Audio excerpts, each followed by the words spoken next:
美国芯片技术高于中国，用于军事上水平一定比解放军更高吗？军用芯片与商业芯片有何不同？芯片真的是越小越好吗？我们知道，现代战争其实就是科技的较量，而在讲究信息化战争的今天，设备的先进程度很大程度上能决定战争的走向。这样一来，作为电子设备的核心，芯片的重要性可想而知。这也是美国将制裁芯片作为遏制中国的强力手段。值得注意的是，就有网友提出了一个问题：现如今，中国在芯片制造上与美国存在较大的差距。中国芯片刚刚进入14纳米阶段，美国却早就研发出5纳米芯片。中国军用芯片14纳米，美国是5纳米，所以解放军是不是打不赢美军？实际上，这个问题引发了诸多争议。一些人指出，商业芯片与军用芯片是不能画上等号，二者存在明显的差异。首先，军用芯片不会在乎制作成本。众所周知，商用芯片都是以盈利为目的的，所以在商用芯片上性价比的要求会更高。但是在军事战场上就不一样了，军事芯片对于每个国家而言都是独立研发和严格保密的，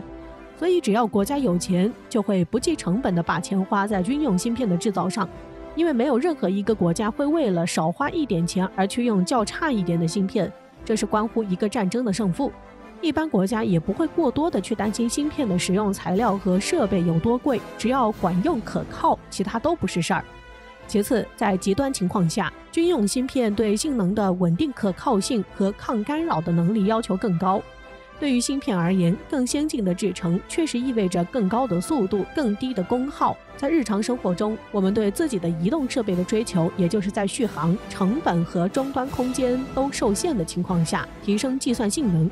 就比如华为的麒麟985的芯片是7纳米的工艺，芯片制程越小，单位面积容纳的晶体管就越多，就越能满足我们对性能的要求。商用芯片一般不会出现极端情况，一般使用环境都是舒适的，温度、湿度、电磁非常正常的情况下，最多手机出现卡顿死机，用个2-3年也就换掉了，对其可靠性的要求并不是太高。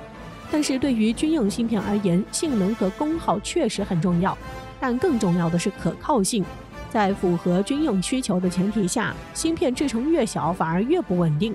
因为芯片的制程越小，晶体管之间的距离越短，实际上抗干扰能力越差。军用武器装备就不一样了，往往可能遇到的都是极端情况，比如宇宙射线遇到热带雨林，天气太潮湿，芯片引脚短路怎么办？导弹进入平流层，大气层保护弱化，受到宇宙高能粒子辐射，芯片罢工了怎么办？这些因素都是要考虑到的。这也不是说高制程的芯片可靠性就差，是因为在某一个制程上都是需要成熟的工艺，这需要很长的时间在各种恶劣条件下反复试验和验证，甚至实战演练，最终才能投入使用。而当更高制程的芯片研发出来，又是需要一个漫长的质量迭代过程，到正式列装也有相当长的周期。军用芯片上战场的一定不会是最先进的，但一定是最可靠的，而先进就意味着相对不可靠。再者，军用芯片的体积没有严格要求。对于我们来说，手机是移动设备，其目的是便携，芯片的体积是没有办法做太大的，手机这么小也装不下，我们就会希望手机芯片体积略小一点，才能够给手机带来更好的设计。军用芯片对体积没有严格要求，只能说能小就尽量小，如果实在做不到，只要不影响其功能的稳定性，也是可以接受。那军用芯片到底用几纳米的呢？有专家是这样分析到，大多的军用设计中都是有优先级的，首先要考虑的毫无疑问是战争的胜负，其次是战役，最后是战斗。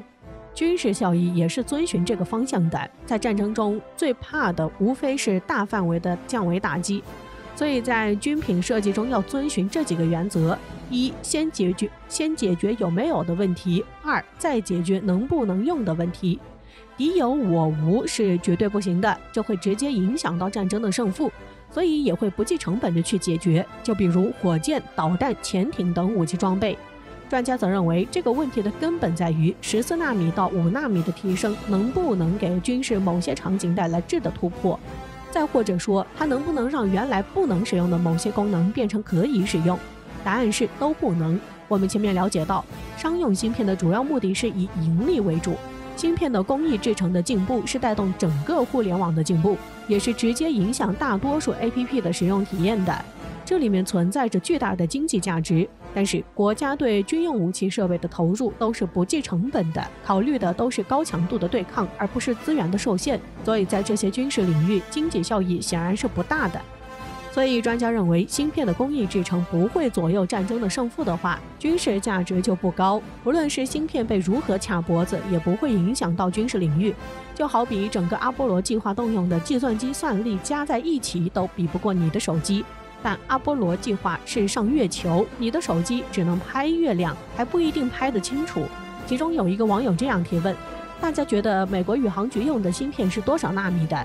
有专业人士给出答案，他曾经参与过 NASA 的芯片研制，美国前2年用的就是65纳米。